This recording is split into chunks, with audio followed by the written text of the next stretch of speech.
जिसके अंतःकरण में पाप है उसमें यह लक्षण पाए जाते हैं।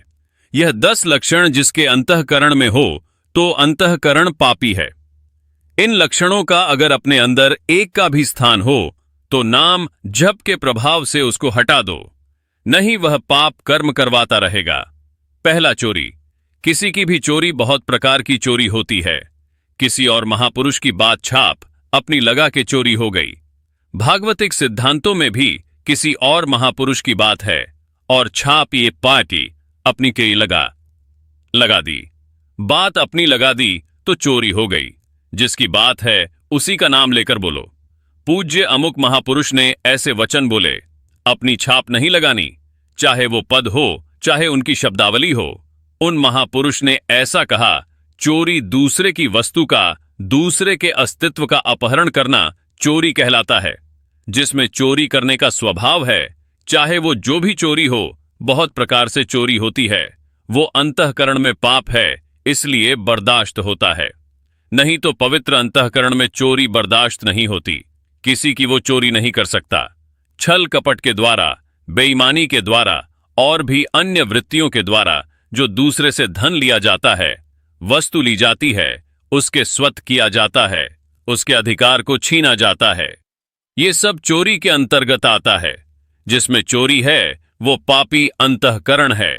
दूसरा, हिंसा, किसी भी जीव की हत्या करना। हिंसा भी बहुत प्रकार की होती है। वाणी से किसी के हृदय को दुख पहुंचाना भी हिंसा है। शरीर से किसी के शरीर को पीड़ा देना भी हिंसा है। आप खिलवाड़ में किसी जीव के साथ आप उसको बंद करके मनोरंजन कर रहे हैं और उसको प्राणों का भय लग रहा है, यह हिंसा के अंतर्गत ही आएगा। बंदर है, पक्षी है, कुत्ता है, ऐसे पशुओं को आप मनोरंजन में ही प्रताड़ित कर रहे हैं तो हिंसा के अंतर्गत आएगा। आप मांस खाते हैं लेकिन आप किसी जीव की हिंसा नहीं करते, पर हिंसा करने का पाप आपको लगेगा क्योंकि आप उस मांस को खाते हैं। यह जो लोग कहते हैं कि मछली में तो कोई ऐसा भगवान ने मत्स्य अवतार धारण किया है, मत्स्य अवतार, मछली का अवतार भगवान ने धारण किया है, और जिनको यह लगता है कि अगर हम खाएंगे नहीं तो ये बढ़ जाएंगे, तो फिर नरक भी आपके लिए भगवान ने तैयार किया है, क्योंकि आप विनाश लीला के पार्षद बनेंगे तो विनाश आपका होगा, आपकी दुर्गति होगी। यह जिम्मेवारी भगवान की है, सृष्टि का सृजन करना, पालन करना और संहार करना। अरे भाई, यह भगवान की सृष्टि है। सृजन करना, पालन करना, लय करना, यह भगवान के ऊपर। आप मर्यादा से चलो, जो मनुष्य धर्म है उसका पालन करो, राक्षस धर्म को स्वीकार न करें।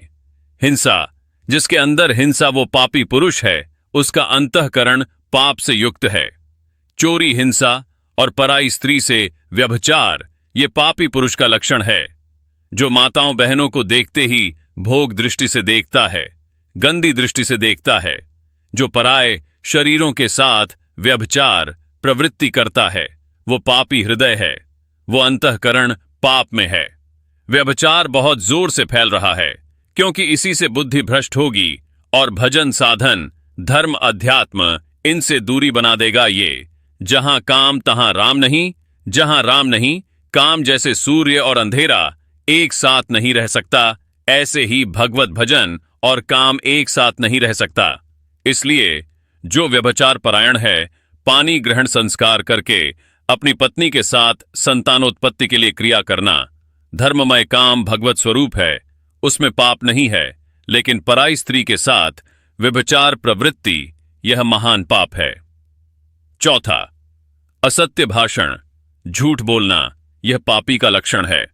जो बात पर झूठ बोलते हो, तनिक भी तुम्हें भय नहीं लगता झूठ बोलने में। तुम्हारे सुकृत नष्ट हो रहे हैं, तुम्हारी आयु नष्ट हो रही है। नहीं असत्य संपादातक पुंजा, क्यों झूठ बोलते हो? उचित वाणी का प्रयोग उचित करो, सत्य बोलो। हृदय में पहले विचार करो कि जो मैं बोलने जा रहा हूं यह दूसरे का अहित तो नहीं करेगा, दूसरे के दिल को तो नहीं दुखाएगा, दूसरे का अमंगल तो नहीं होगा। फिर मधुर वचन, हितकर वचन और थोड़े शब्दों में ऐसे भगवत मार्ग का प्रतीक ऐसे संभाषण करता है। झूठ का त्याग करना चाहिए, बहुत फैला है झूठ। गोस्वामी जी ने तो लिख दिया, झूठ लेना, झूठ देना, झूठ भोजन, झूठ चवेना। जिसकी देखो बस झूठ पे ही चल रहा है। आओ कुछ खा लो। नहीं खा के आ रहे हैं, बिल्कुल नहीं खाए। झूठ बोलने का एक ऐसा बात को सजा करके बोले। झूठ बोलकर देखो हम निकल गए। कहां से निकल गए तुम? माया ने फंसा लिया। निकल कहां से गए? तुम्हारे पाप एकत्रित हो रहे, तुमने पाप किया, झूठ बोला। पर आज कलिकाल का इतना प्रचंड तांडव है कि देखो ये समझ ही नहीं रहा कि व्यभिचार पाप है, झूठ बोलना पाप है, हिंसा करना, मांस खाना ये पाप है, चोरी करना पाप है, ये समझ ही नहीं रहा। खुले मार्ग में एक महिला जा रही थी, ऐसे जज तोड़ के गिरा और लोग देख रहे हैं। मतलब लोग ऐसे देख रहे, कोई वीडियो बना रहा है, कोई देख रहा है। ऐसा लगता है इन लोगों की आंखों का पानी मर गया है, इनमें मनुष्यत्व ही नहीं रह गया है। अरे मनुष्यत्व हो तो अपने प्राणों की बाजी लगाकर रक्षा करनी चाहिए। परहित ला तजे जो देह संतत संत प्रशंसा ते। ये ऐसी कायरता, ऐसा परसतहीनता आ रही है कि एक आदमी को 4 आदमी मिलकर के परेशान कर रहे हैं। कोई बोलने वाला नहीं, कोई बोलने वाला वो, और मनोरंजन और वीडियो बना लेंगे, उसको बचाने की चेष्टा नहीं की जाएगी। एक आदमी का एक्सीडेंट हुआ पड़ा है, आदमी कार से निकलता है, खिड़की खोली, वीडियो बनाया, चल दिया। ऐसी पशुता आती जा रही है, स्वार्थ वृत्ति आती जा रही है। क्यों? क्योंकि पाप हृदय में विराजमान है। 5वां, चुगली करना। किसी की भी बात अगर आपको करनी है तो उसके सामने कीजिए। उसके पीठ पीछे बात की तो चुगली हो जाएगी और यह पाप है। किसी की भी बात करनी तो उसके सामने कीजिए और उसको संबोधन कीजिए। आपने ऐसा किया, आप इसको सुधारिए, तो वह तो हितकर बात हो जाएगी। लेकिन उसके पीछे चले जाने के बाद जब उसकी बात होती है, उसे चुगली कहते हैं और वह पाप होती है। प्राय यह भी हम पाप नहीं समझते हैं। जहां वो गया देखा गए, बस उसके पीछे उसकी बात निंदा करने लगे, उसकी बात करने लगे, वो चुगली होती है। यही सब भजन को ना करने देते हैं, ना बढ़ाने देते हैं, ना पचाने देते हैं। यही पाप प्रवृत्तियां जिनको हम सावधानी से त्याग नहीं पाते, ये हमारे भजन को क्षण करती रहती है। 6वां, पराये अधिकार को अपने में लेने की चेष्टा। किसी की जमीन, किसी की वस्तु, किसी की बहुत चालबाजियां। क्या करोगे? मर जाओगे यार। ये सब बांध के ले जाओगे, खोपड़ी में बांध के। खोपड़ी भी यही फोड़ दी जाएगी तुम्हारी। एक कपाल क्रिया होती है, वह उसमें श्मशान में होती है। जलती हुई लुखाटी से सर को फोड़ा जाता है। तुम जिंदगी भर खोपड़ी लगाते रहे, संसार में तुम्हारी खोपड़ी फोड़ी जाएगी। अंतिम में खोपड़ी भी फोड़ दी जाती है। जैसे मंदिर में खेती लगी है, जमीन लगी है, उसका अन्न धन आप स्वयं अपने प्रयोग में करें। बुजुर्गों ने लगा दिया, इसके बाद आपने अधिकार में अपने ले लिया। यह सब पाप का लक्षण है। कभी किसी की इंच भर जमीन, 1 रुपया, 1 दाना भी लेने की कोशिश मत करो तो आनंदित रहोगे।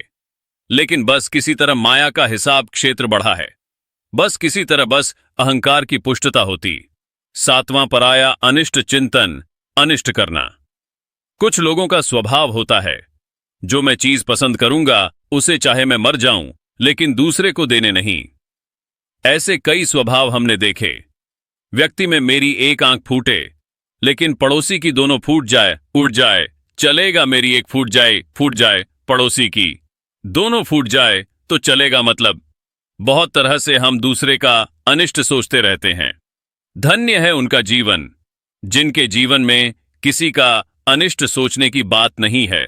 नहीं, प्राय अनिष्ट पड़ोसी से, पड़ोसी के, व्या दुकान वाला, सामने दुकान वाला, ऐसे आसपास के, वो अगर मर जाए, अगर उसका अनिष्ट हो जाए तो मैं खुशी हो जाऊं, मैं सुखी हो जाऊं, ऐसा चिंतन ये पाप का लक्षण है, पापी अंतकरण का लक्षण है।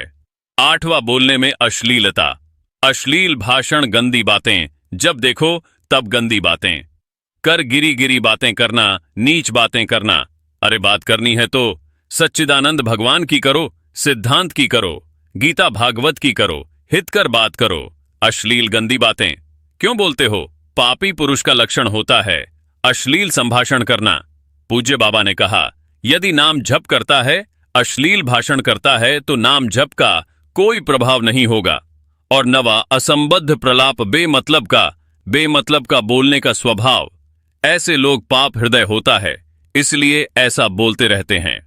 असंबद्ध प्रप और दवा अभिमान, मैं, बस वो अभिमान भरा, ये पाप का लक्षण। जब निष्पाप हो जाओगे तो धन्य हो जाओगे।